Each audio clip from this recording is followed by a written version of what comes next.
What's going on, guys? It's Nathan and welcome to episode 2 or part 2 of the My Team F1 2020 career modes. And in this episode it will be the Australian Grand Prix, and if the episode, which it is, it's a lot longer than last episode because the entire race, the entire clips when I put them together took 2 hours, so that's just what I'm warning you about. Hey boss, I think we could better manage our time by organising. And obviously you can see Head to the activity screen to see what we have available. you can see we go to the car reveal now. So that is what is occurring at this moment, which you've seen yesterday.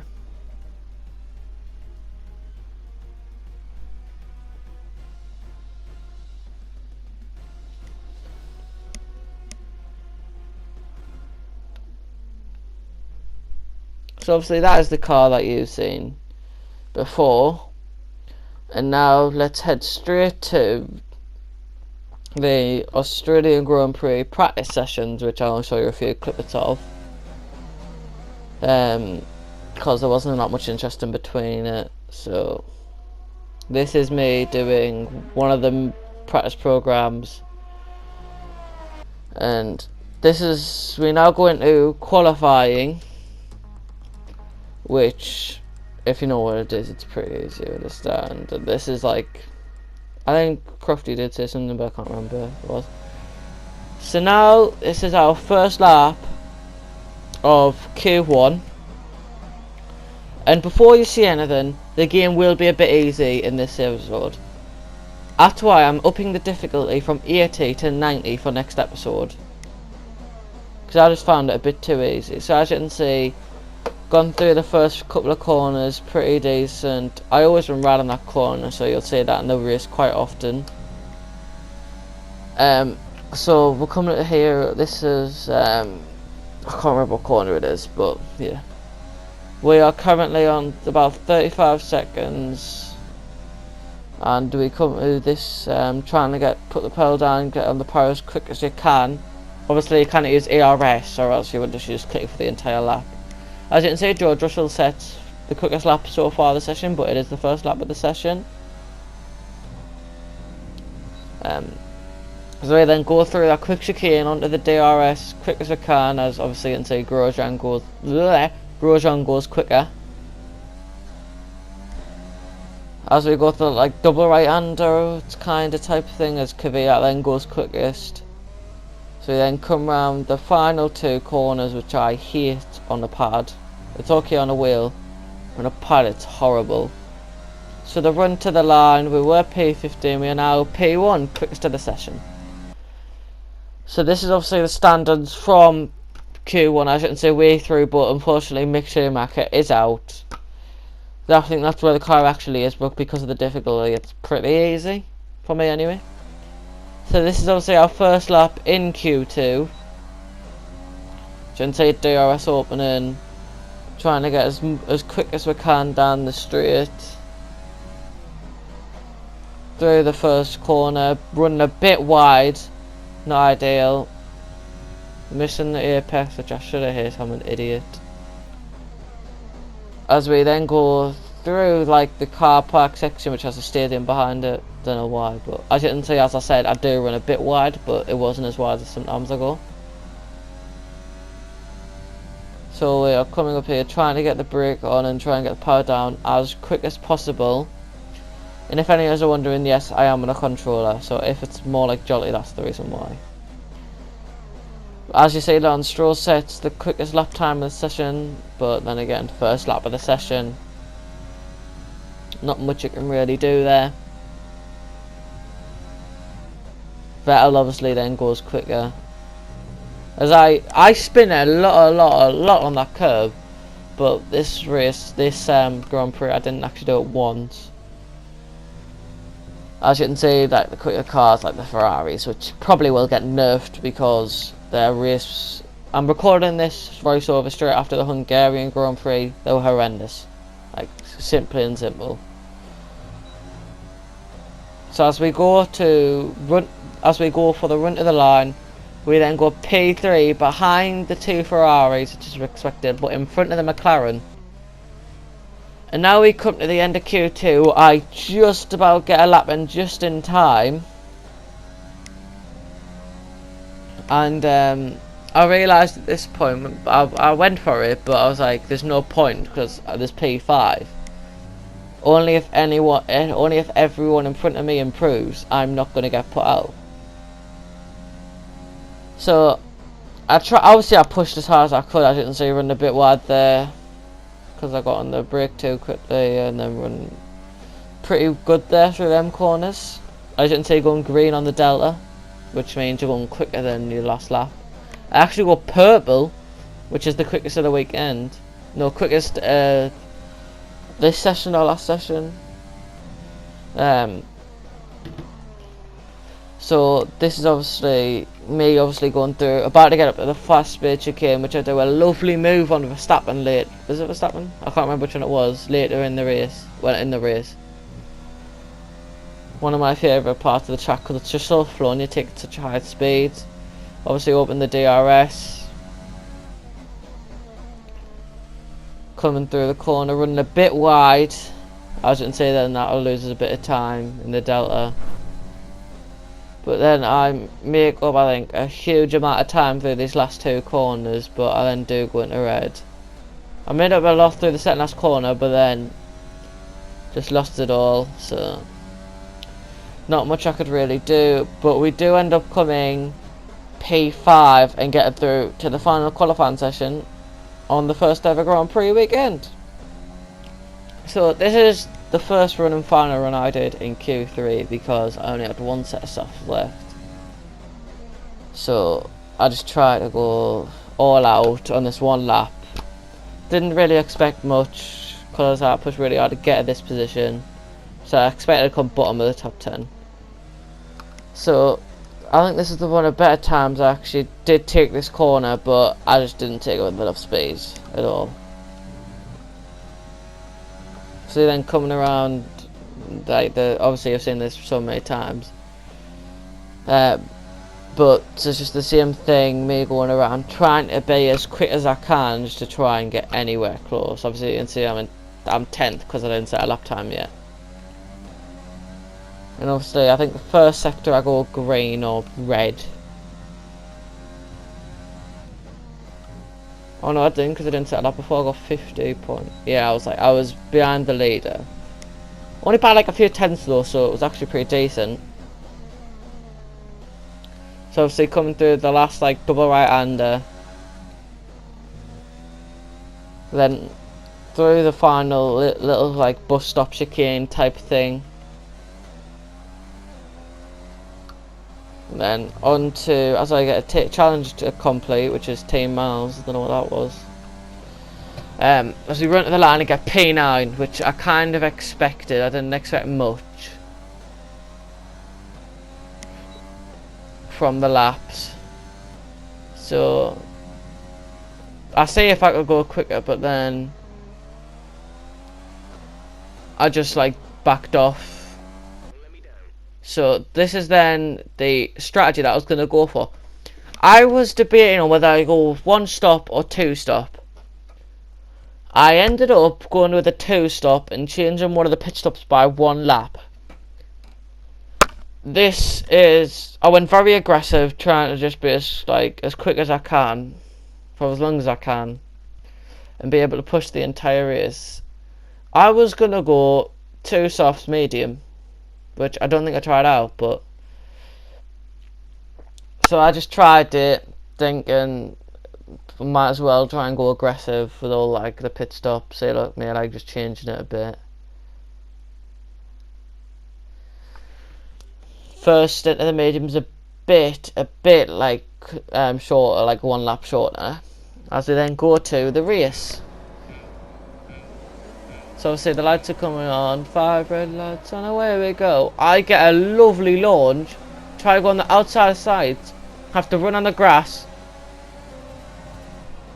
dive down the inside of Verstappen, who hits us, but I get down the inside, which was a pretty nice move to be fair. And then I get caught up on the next lap by him. A first lap pretty like solid. I then run wide.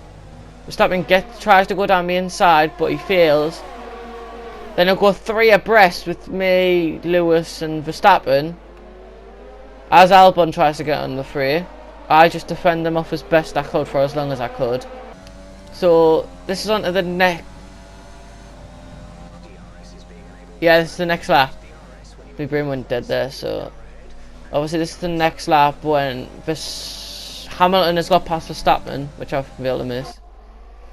And Hamilton tries to go around the outside of us. We try and give him the space just to try, and then we go around the outside of that corner and keep the position, which was a lovely defensive move. As he then tries to come back at us, but we just defend that off.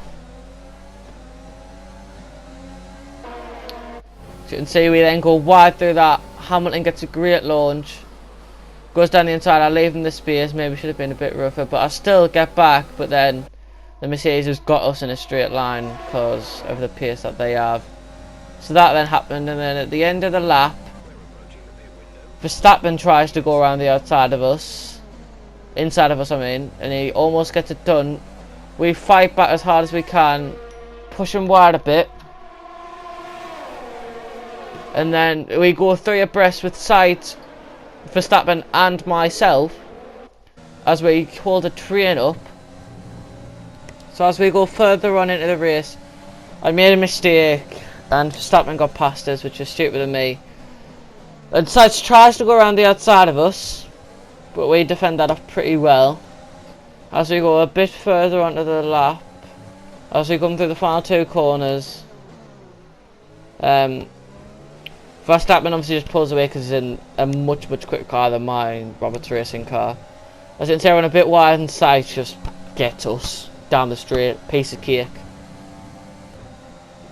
Should have won, and then we come on to lap 5 when I run a bit wide there, and Perez has obviously just got such a quick car. He tries to go around the outside of us, we stick on the inside, make it work. Then I run wide and he just pinches us, and it's annoying because I shouldn't make that mistake. So it's annoying. As then Ricciardo tries to go around the outside of us. That doesn't really work for him all, does it? As he gets very close to touching us, but it doesn't work off in the end. As we then come to the end of the lap where I come into the pits for the first stop of my 2-stop strategy. Obviously I've just got like assists on to help us because I'm still kind of, this game has now been playing for like 4 years, 5 years. I still don't really understand most things because I'm playing with a controller. And I don't know when I got wing damage. I think it was at the beginning of the race when I touched Verstappen, but I did, so they changed it. So that happened. I don't know why that happened, but I think I must have touched Sainz, so I might have been Verstappen on the first lap. So wasn't really, I didn't really know I had it until they got the wing out to change it. So then carry on for 3 more laps when few people have come in for their 1-stop strategy and trying to stretch out as long as they can. Norris actually goes on to a 2-stop, soft, medium. So they've all pitted, and I moved myself up into 19th as I literally just went up trying to catch up with people, and then we come on to the end of the same lap that you just seen, and I am now coming through. I went up another 7 places there with everyone in the pits try to change, because they're all in the same strategy in the game. Kind of. I think they need to change that, like people's pit on different laps. As you can see, still have a lot of ARS left.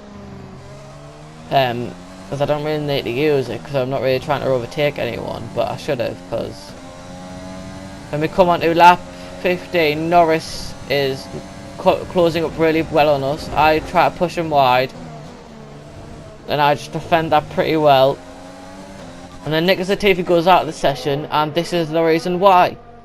So his engine just like cut off, so he had to pull to one side, so that then caused a VSC, which I've just shown you end, and Norris was right behind me and actually seeing, as you can see, it went into red there, and you can see his front wing just pop into frame. So that scared us a bit. But then we move on to lap 17, where I come in for my second stop of the race, and Norris actually follows us in. As I said, we're both kind of on the same strategy. So this is obviously me coming to the pits. This time I won't have to change my front wing. Thank God for that.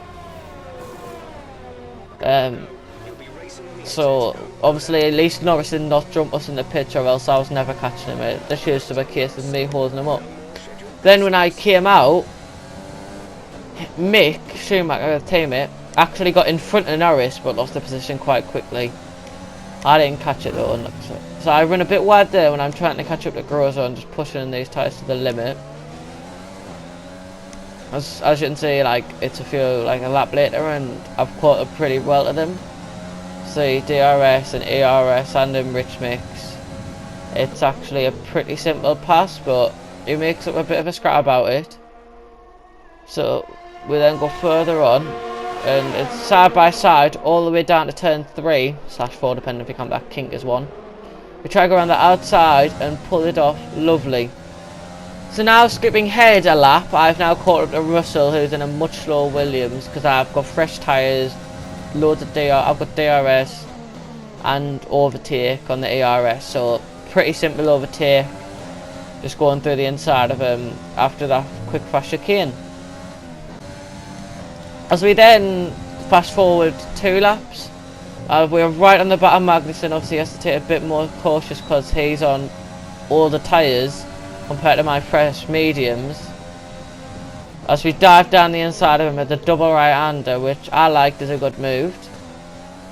As we then carry on further into the race, Albon is now in our sights, and this is us going through the inside of him, and then I push him pretty wide, I've got to admit, onto the grass, and then I think it actually takes him out the ring.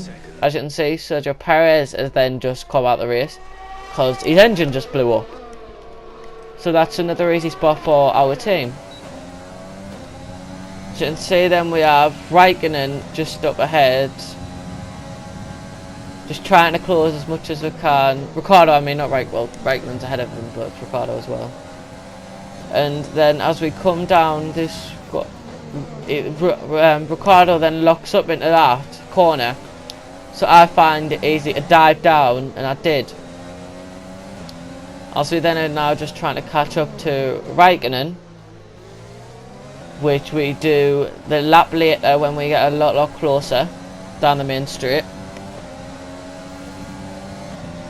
And so you're just seeing how close he is, slowly getting closer and closer up to him. So then come out of the main straight later in that lap, slowly catching up to Raikkonen as quick as we can. I think I get a great exit out of this corner. I get a slingshot. Try to use as much ERS and as little as I can, trying to overtake him, which I end up doing through the inside of the double right-hander.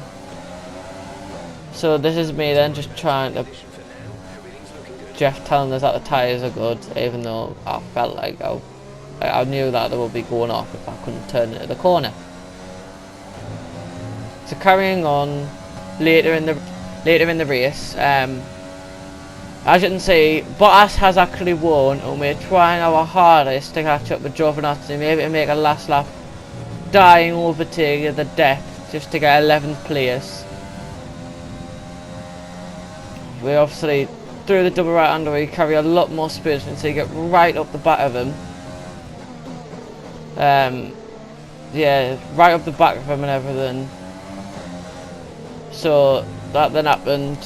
So we try to just carry on, trying to maybe I dodged him there a bit. Just trying to get as close as we can, use all the ERS's left, DRS, rich mix, but in the end we couldn't catch him. But still, guaranteed I did go back, but that's what I expected. Still a good race all round. As you can see, Daniel Kvyat gets driver of the day. So We've as you can witnessed see some now, great Mercedes battles on the streets celebrating. of Melbourne today, and they've taken a fantastic win. So Anthony, what made the difference out there today? I think that smart tyre management on track and very smooth driving definitely assisted in their victory today. That combination meant they got the absolute maximum out of their tyres at all times. Mercedes are on top form once again after an excellent race weekend. It's great to see them up on that podium once again.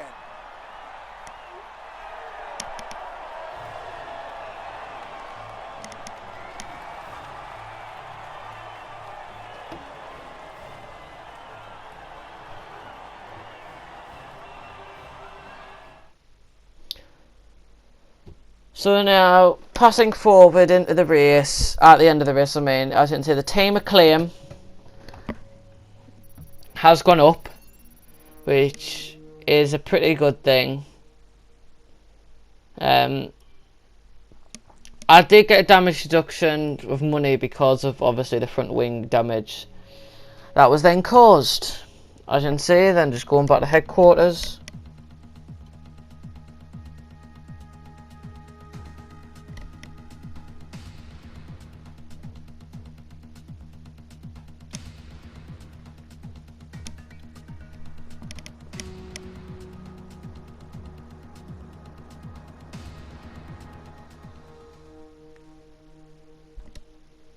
So as you can see, we are now back in the HQ where the car is and the team is settled. As you can see, just looking through the activities, and we actually picked one for this, and it was reaction training, which would have been just awareness for like thingy.